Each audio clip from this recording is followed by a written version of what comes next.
The first thing I noticed when I walked back into the house that Thanksgiving morning was the silence. Not the comfortable kind you get after a big meal, the house humming quietly with satisfaction. No, this was an eerie, hollow silence, like the walls themselves were holding their breath. My hands were full, a pumpkin pie I picked up last minute from Carter's bakery and a bottle of Amanda's favorite Cabernet. I kicked the door closed with my boot, balancing the pie awkwardly, calling out her name without thinking. No answer. My chest tightened immediately, but I tried to laugh it off. Maybe she was napping. She'd been on edge for weeks, claiming she was burned out from looking after her sick grandmother. I bought into it. Of course I did. You don't question the woman you build a life with. You don't suspect that behind all those complaints and late nights and excuses, there's a whole other story being written, one where you're not even a footnote. I set the pie down on the counter, next to the mashed potatoes and green bean casserole Amanda had supposedly made the night before. The food was cold. Not room temperature cold. Like it had been left out and forgotten. Like she hadn't even cared. Something wasn't right. I moved through the house slowly, every step a little heavier than the last. Her keys were missing from the hook by the door. Her shoes were gone from the rack. My heart was pounding so hard I barely noticed when I stepped into our bedroom and saw the note. Just one piece of paper, torn from a notebook, folded once, neat as can be, sitting right in the middle of the bed like she wanted to make sure I didn't miss it. I didn't even have to open it to know. But I did anyway. Enjoy caregiving. I'm with my ex. The word slammed into my chest so hard I staggered backward, knocking into the dresser. For a second, I thought I was going to puke. The kind of betrayal that wasn't just selfish, it was calculated. Cold.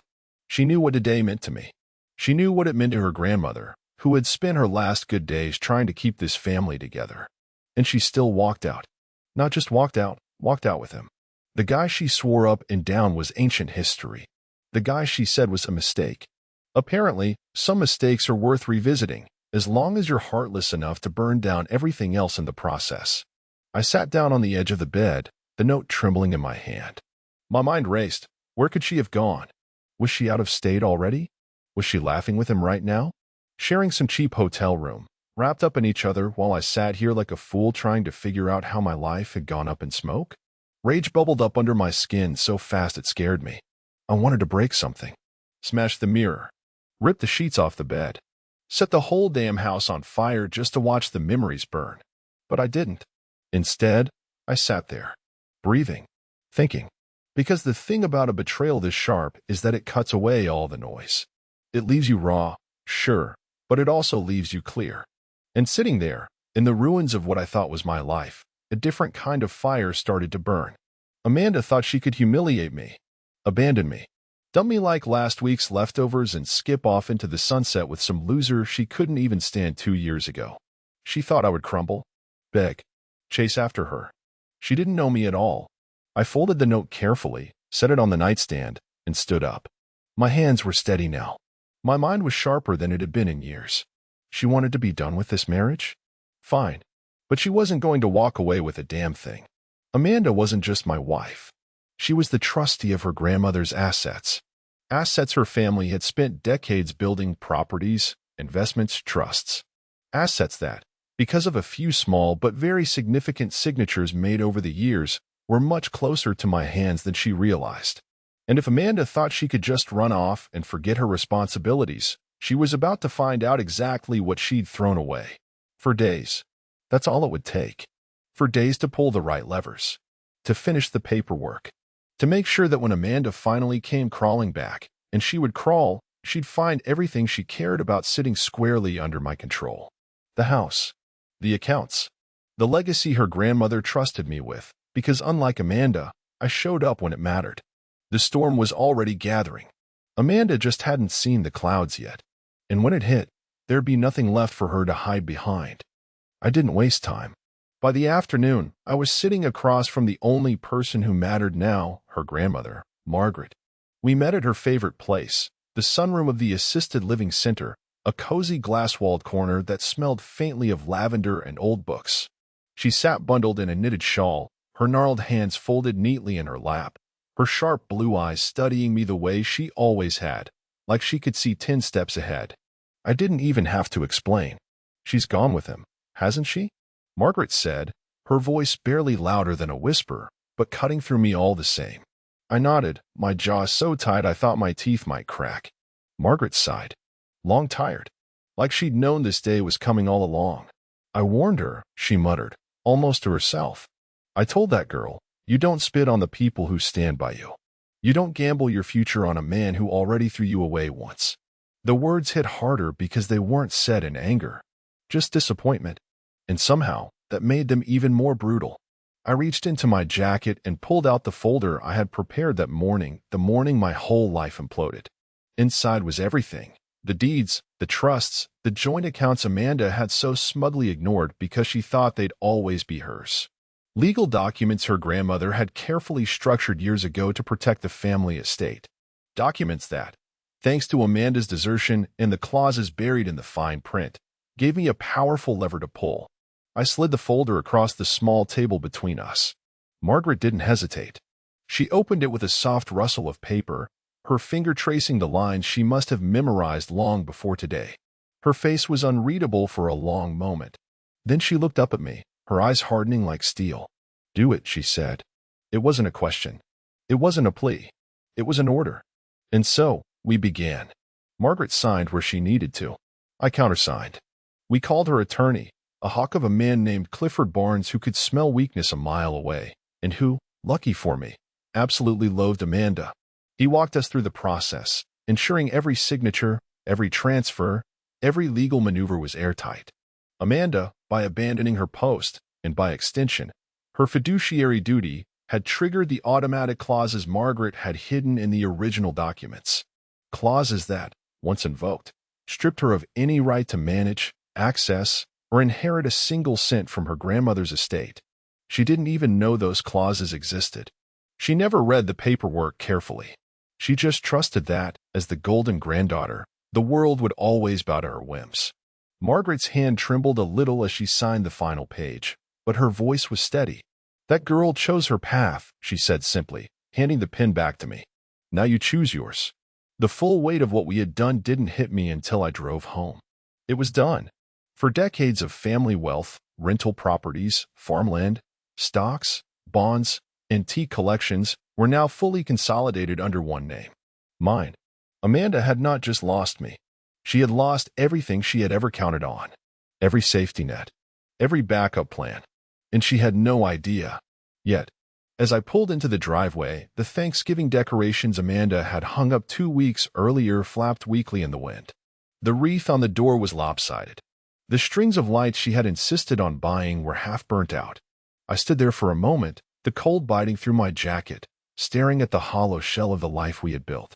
I thought about the promises she had made, about the late nights where she whispered she would always stand by me, no matter what, about the nights I stayed up with Margaret, cleaning up after Amanda's broken commitments, canceled family events, missed doctor's appointments, forgotten birthdays. I thought about all of it, and I realized none of it had been real. Amanda hadn't fallen into someone else's arms overnight. She had been slipping away for months, maybe years. One excuse at a time. One selfish decision at a time. Until there was nothing left but a note and a sneer. "Enjoy caregiving," she had written. Well, I would. And she would enjoy watching everything she cared about vanish without her ever having a chance to stop it. As I unlocked the door and stepped inside, the house felt different. Not emptier, lighter. Amanda's presence had been weighing this place down for years. Her drama, her demands, her constant dissatisfaction, all of it gone. And in its place, a single burning certainty. She thought she had ended my life. She had no idea I was just getting started. The clock was ticking, and every second that passed brought me closer to the day she would come crawling back. When she did, there wouldn't be a damn thing left for her to crawl to. ChatGPT. 2 days after the signatures dried, I started setting the stage. I didn't want revenge born out of rage. I wanted something colder, something that would sink and slow. Amanda hadn't just abandoned me, she abandoned her dying grandmother too, the woman who gave her everything. She thought she could cash out later, swoop back in when it suited her. Not anymore. The first thing I did was change all the locks. Standing there with the locksmith, watching him drill through the front door, I felt a grim satisfaction. Each turn of the wrench, each metallic grind of the drill, was a small nail in the coffin of the life Amanda thought she could come back to. She wasn't just losing a husband. She was losing her home, her future, her security blanket. Next came the bank accounts. Margaret had already given me full authority, so I wasted no time. I moved funds into protected trusts under my sole control, accounts Amanda wouldn't even know existed until it was way too late. The rental properties went next. New management companies, new contracts. Clean and legal. A wall she couldn't climb, even if she tried. Every step I took wasn't loud. It wasn't flashy. It was surgical. And through it all, I didn't hear a single word from Amanda. Not a call. Not a text. Nothing. It was almost funny how easy it was for her to erase me, like 3 years of marriage and 7 years together meant nothing the second her ex crooned the right words in her ear. I wasn't surprised. Not anymore. The shock was wearing off, leaving behind something tougher. I wasn't mourning her. I was preparing, sharpening myself, cutting away any last piece of weakness she could exploit when the time came. Because Amanda would come back. I knew her too well. Her ex, Bradley, he wasn't the forever kind. He was the messy mistake kind. The destroy your credit, steal your car, ghost you for 3 weeks kind. He had already done it once. It was just a matter of time before he did it again. And when Amanda came crawling back, trying to flash that fake innocence she wore like perfume, she would find everything she loved locked behind doors she no longer had keys to. She thought she could humiliate me and get away with it. She had no idea the storm was just beginning. On the third night after she left, I finally slept. Not well, it wasn't peaceful, but it was different. Deeper. Like my body understood something my mind was still catching up to. Amanda was no longer my responsibility. Her chaos, her lies, her endless emotional hunger, all of it had been cut loose. And yet, even as the house grew quieter, even as my phone stayed mercifully silent, I couldn't shake the feeling that something bigger was coming. Not the sorrow people warn you about after a breakup. Not the anger, either. Something colder. Like standing on a frozen lake and hearing the first cracks deep below your feet. It didn't take long for the first one to echo. Margaret's attorney, Clifford, called me early the next morning. His voice was brisk, almost too brisk. "She's starting to circle back," he said. "How?" I asked, even though I already knew. She called the nursing home. Claimed she was checking in. Tried to get updates on Margaret's health. Fishing, really. Seeing if there's still something left to claim. Of course she was. Amanda hadn't thought about her grandmother once when she packed her bags and ran. But now, realizing what she might have thrown away, she was trying to claw her way back, play the concerned granddaughter. Start softening the ground before she made her grand return. I laughed. Couldn't help it. The sound startled even me, short, sharp, joyless. "She won't stop there," Clifford warned. "She'll come at you next." Good. I was ready. I spent the rest of the day tightening every bolt. I met with the property managers again, updated the insurance policies, and finalized the title transfers. By sundown, Amanda's name had been wiped clean off every major asset that mattered. Gone like smoke.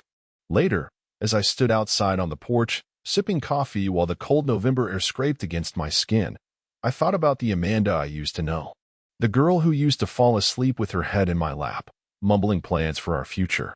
Who swore she wanted a quiet life, a real home, simple happiness.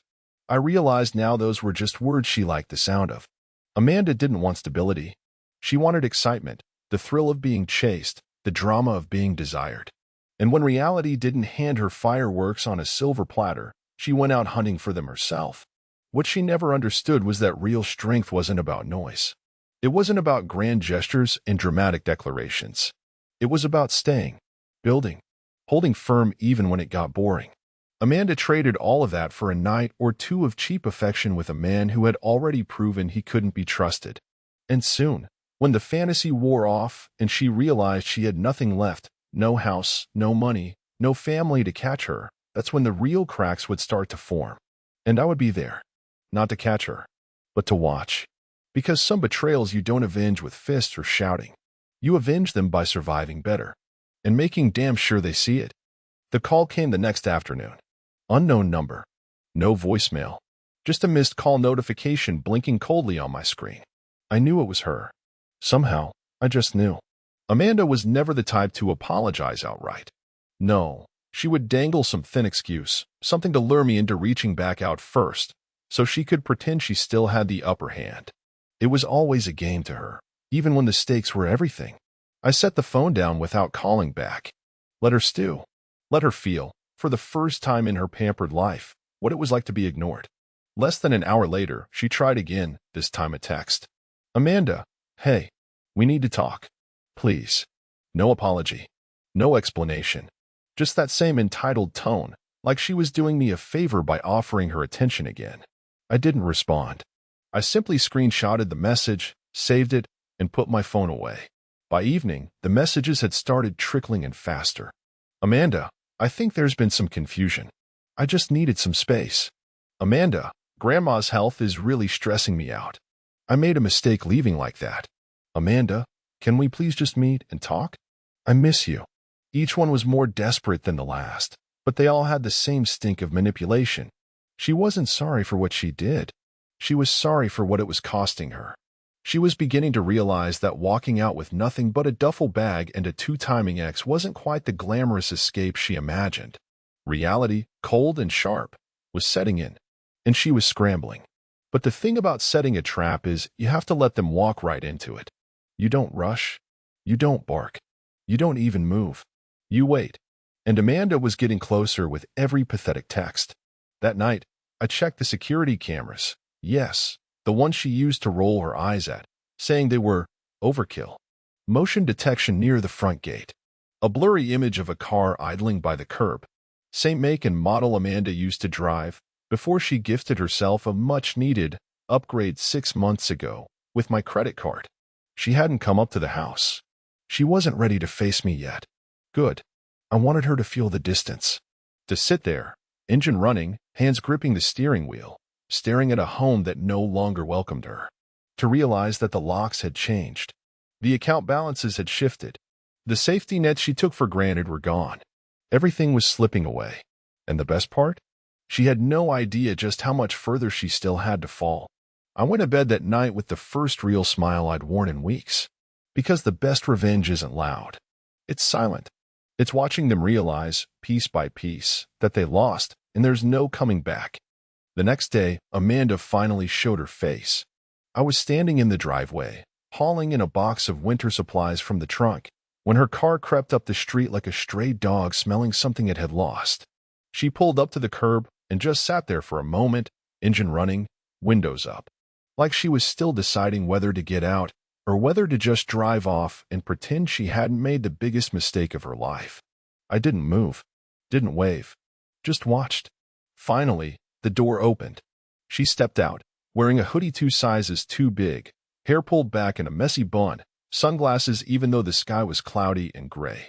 She wasn't the polished, smug Amanda who used to strut through this driveway barking orders about lawn care and holiday lights. This was a different creature altogether. Smaller. Shrinking. Hey, she said, voice cracking a little. She hugged herself like she was cold. Can we talk? I tilted my head slightly, pretending to consider it. Then I opened the trunk again and went back to unloading the box without a word. I heard her swallow from 10 feet away. Heard the little gasp of air she sucked in, like she couldn't believe I wasn't rushing over to fix everything for her. Look, I know you're mad, she tried again. She stopped, choosing her next words carefully, probably remembering all the tricks that had worked on me before. I was confused. Bradley. It wasn't what I thought. It was stupid. There it was. The first crack in her story. I shut the trunk harder than necessary and faced her fully. And, I said, my voice flat. Amanda blinked. She wasn't used to me being cold. She was used to emotional outbursts, things she could twist, spin, exploit. A calm, unreadable wall? That terrified her. I made a mistake, she whispered. I want to come home. She actually tried to smile then, this shaky, pitiful little attempt at the charming girl act. Like the note she left didn't exist. Like the betrayal didn't hang between us like smoke.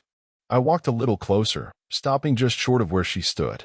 You had a home, I said evenly. You left it. She flinched, but quickly covered it with another trembling smile. We can fix this. I miss you. I miss us.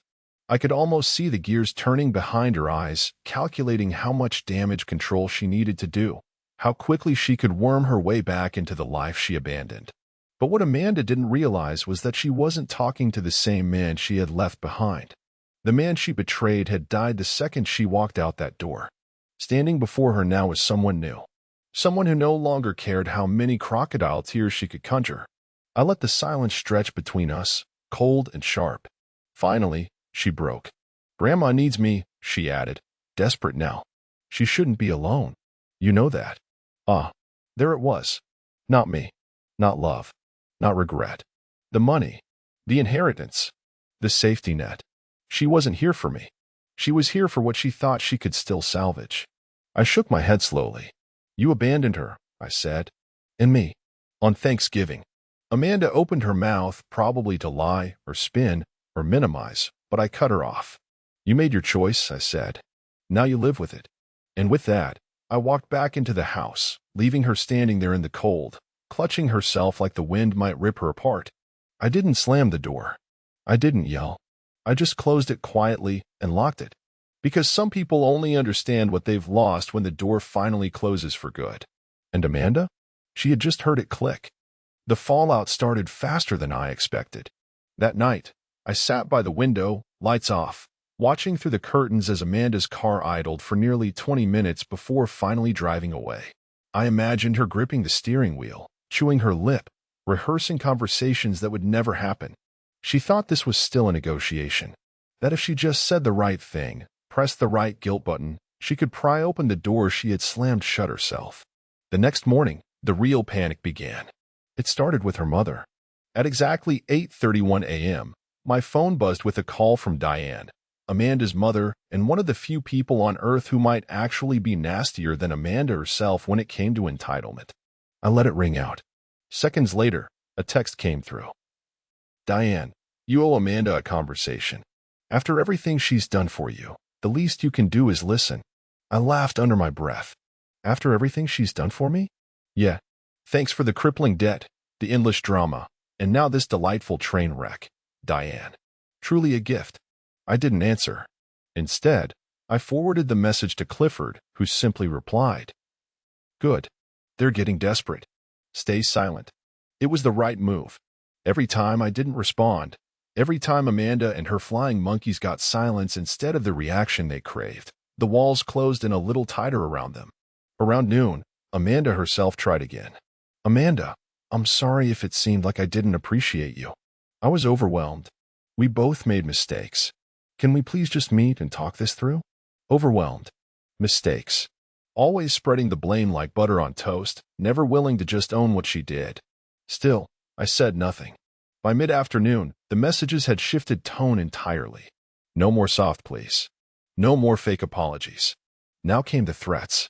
"Amanda, if you don't respond, I'll have no choice but to talk to a lawyer. You're being unreasonable." There it was. The real Amanda, finally stepping out from behind the wounded angel act. I smiled and texted Clifford again. He replied immediately. "Standard play. She doesn't have a leg to stand on. She's scared. Let her stew."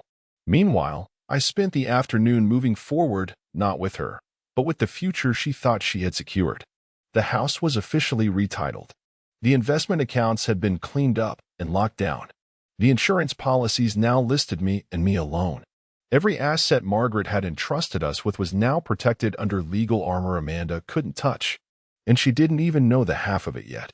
At dusk, I made my way to Margaret's nursing home, a small bouquet of her favorite violets in hand.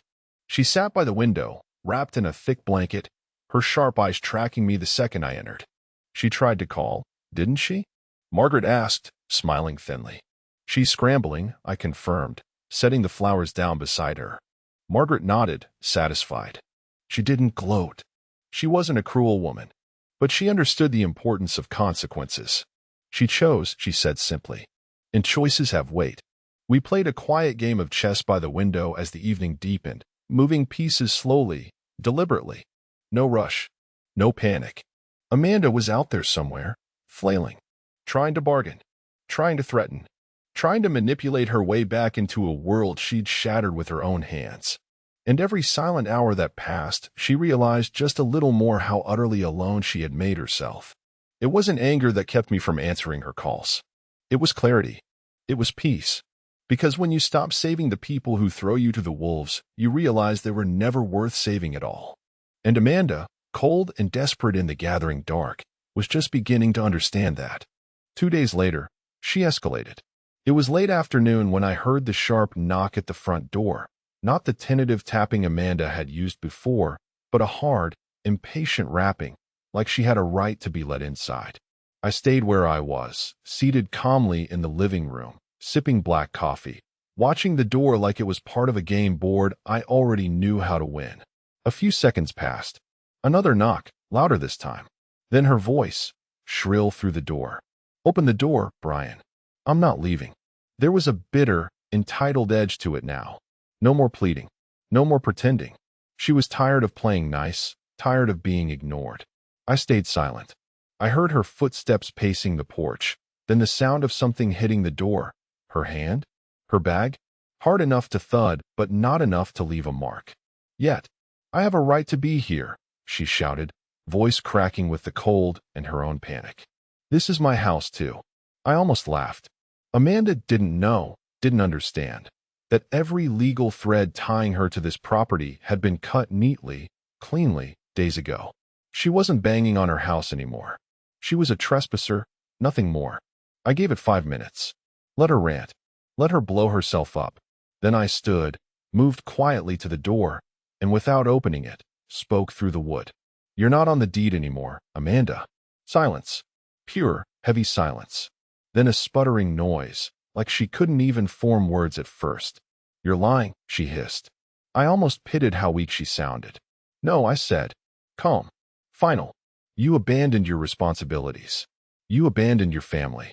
You abandoned your post as trustee. Margaret and I moved everything into new trusts. You're out." I could hear her breathing now, shallow and ragged. "You can't do that," she said, but there was no conviction in it. Just fear. "I didn't," I replied smoothly. "You did it to yourself." Another long pause. Then, much smaller. Can we please talk? Face to face? Please, Brian. I made a mistake." I leaned my forehead lightly against the door, letting her feel how close I was, how final my decision was. "You made a choice," I corrected softly. "A mistake is spilling coffee. What you did was a choice." No sound from the other side. Not even breathing. Finally, I heard the soft scuff of her boots backing away down the steps. The muffled start of her car. The slow, dragging crunch of tires against gravel as she pulled away. I didn't watch her leave. I didn't need to. Because for the first time in years, I wasn't the one left standing in the cold. She was. And the door between us, the one she once assumed would always be open, was locked forever. Amanda had burned her bridge. And now, with every frantic move, every desperate knock, she was just sifting through the ashes. The next morning, the real consequences started to hit her. It began with the rental properties. Amanda must have finally gotten desperate enough to check in on them. The ones she used to boast about at brunches, calling them her future financial freedom. Except now, when she called the management companies to assert her authority, she was met with polite but firm refusals. Every lease, every deed, every contract, all signed by me, all in my name. I could almost picture the look on her face when the realization sank in, that she wasn't just locked out of the house. She was locked out of everything. No rental income, no access, no leverage, nothing. I got confirmation from Clifford around noon. She tried calling one of the tenants directly. He said, a chuckle buried in his voice. Threatened them with eviction if they didn't pay her. And I asked. She got laughed off the phone. I didn't laugh. I just nodded, feeling a strange, grim satisfaction settle into my bones. It wasn't joy. It wasn't triumph. It was justice. Amanda had spent years thinking life owed her a cushion, that she could set fires and someone else would always be there to put them out. Not anymore. By late afternoon, another text from Amanda lit up my phone. Longer this time. Rambling. Panicked. Amanda, I don't understand why you're doing this. We built everything together. I didn't mean to hurt anyone. I was confused. I just needed time. Please, Brian. I'm scared. I have nowhere to go. I'll do whatever it takes to fix this. That last line stuck with me for a second. I'll do whatever it takes. I stared at the words, feeling the weight of them. Not because they tempted me, not because I was even remotely considering letting her back into my life, but because they were the clearest sign yet that she finally understood just how bad she had screwed up. It wasn't about love. It wasn't about regret. It was about survival. Amanda wasn't trying to come home because she missed me. She was trying to come back because she realized she had no home at all. The day ended with one final, desperate move on her part. She came back to the house after dark. This time, she didn't knock. She didn't shout. She sat in her car across the street, headlights off, engine running, for almost an hour. I stood in the upstairs bedroom, lights dimmed, watching her through a sliver in the curtain. She was on her phone the whole time, probably texting friends, old flings, maybe even Bradley, trying to find someone, anyone, who would take her in now that she realized she had nothing. Eventually, after what felt like forever, her car slowly pulled away into the night. No calls, no more texts, just that long, dragging retreat into darkness. And standing there, watching her disappear, I realized something powerful. I didn't feel sorry for her, not even a little. Because real love isn't about how loud you scream when you're scared. It's about who stands by you when it's hard. Amanda had made her choice the second she walked away.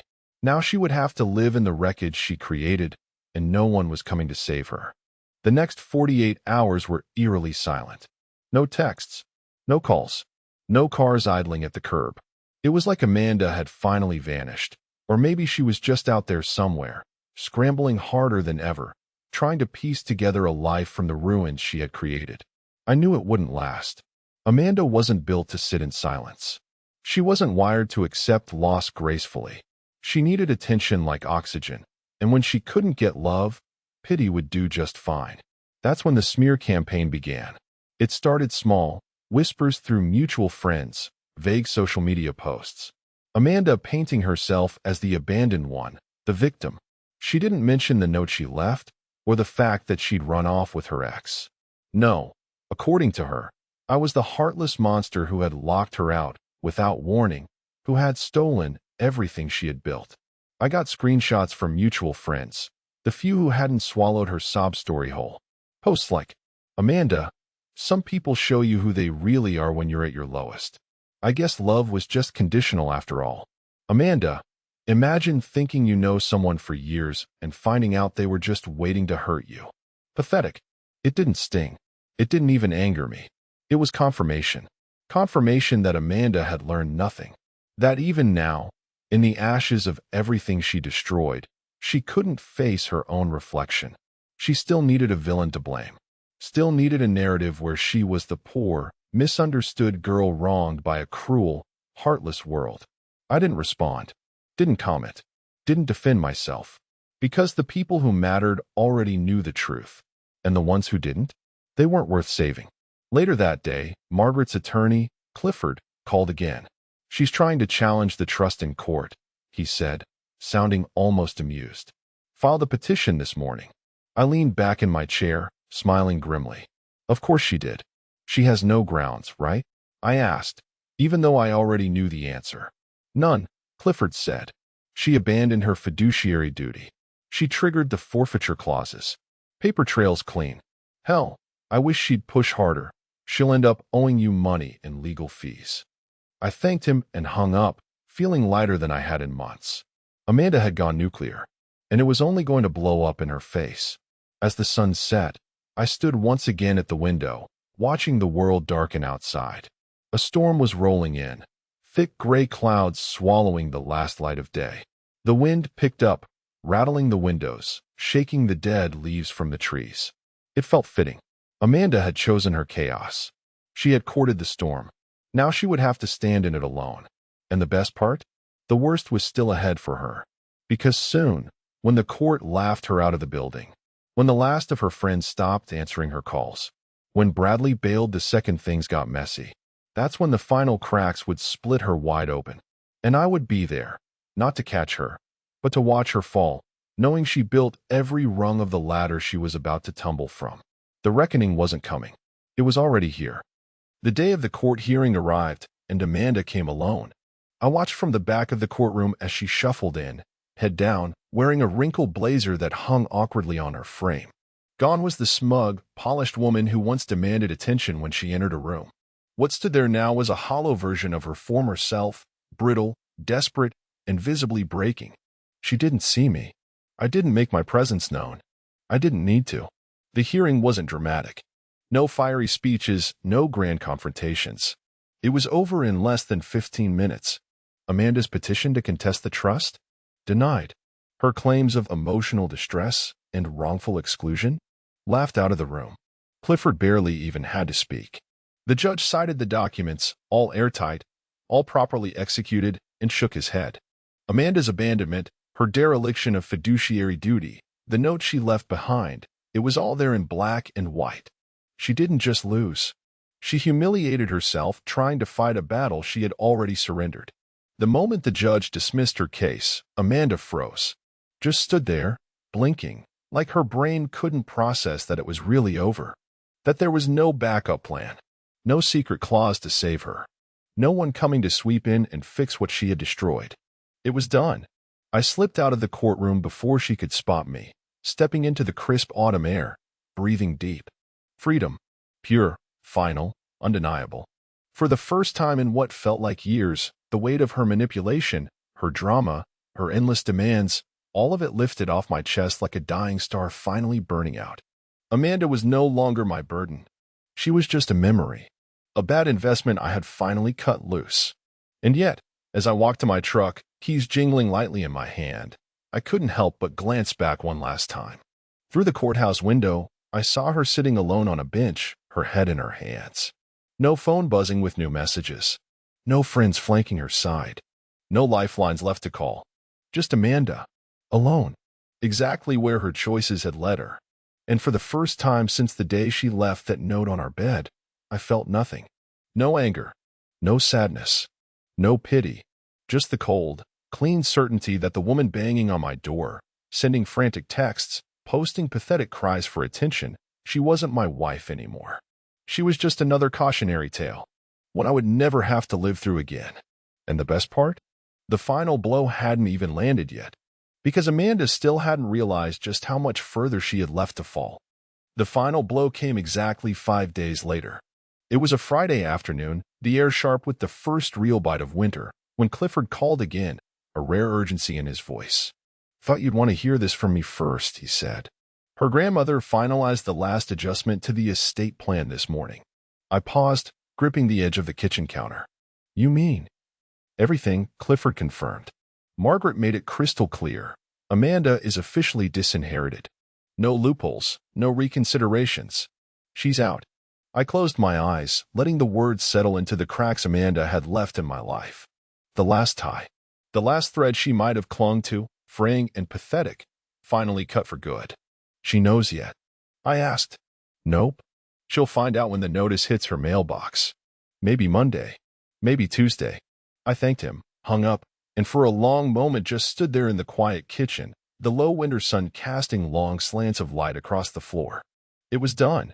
No house. No rental income. No family trust. No inheritance. Not a dime. Not a corner to squat in. Nothing. Amanda had bid it all, her marriage, her future, her legacy, on a man who had already proven he wouldn't stay. And in chasing a cheap, impulsive fantasy, she had burned every bridge she had. The cruelest part? Bradley had already dumped her. I knew it from a mutual friend who had texted me the night before, almost gloating. Apparently, Bradley bailed the second Amanda's financial situation became obvious. No safety net, no cushy fallback. He was gone before the dust even settled. Amanda had gambled everything she had, and she lost. Badly. Late that evening, I caught one last glimpse of her, by accident. I was picking up groceries, minding my own business, when I spotted her outside the strip mall across the parking lot. She didn't see me. She was standing by a beat-up sedan, looking lost, wrapped in a thin jacket that didn't belong to her, probably a leftover from whoever's couch she was currently crashing on. She was pacing, phone clutched in her hand, texting frantically, probably burning through the last few contacts who hadn't blocked her yet. Maybe trying to guilt an old classmate or a distant cousin into taking her in. She looked small. She looked cold. She looked desperate. I didn't approach. I didn't wave. I didn't even feel the old pangs of heartbreak that used to strangle me when I thought about what we had lost. I just watched for a moment, the way you might watch a dying fire sputter its last ember, and then I turned and walked away. Because sometimes the most brutal revenge isn't slamming the door. It's leaving it wide open and letting them realize they locked themselves out. Amanda was free now. Free to feel the full weight of every selfish choice. Free to rebuild her life from the wreckage she alone created. Free to choke on the consequences she thought would never come. And me? I wasn't just surviving. I was living. Without her. Without guilt. Without regret. Because when someone shows you how little you mean to them, the smartest thing you can do is believe them. And build a life so beautiful, they have to watch it through a locked gate they'll never pass through again.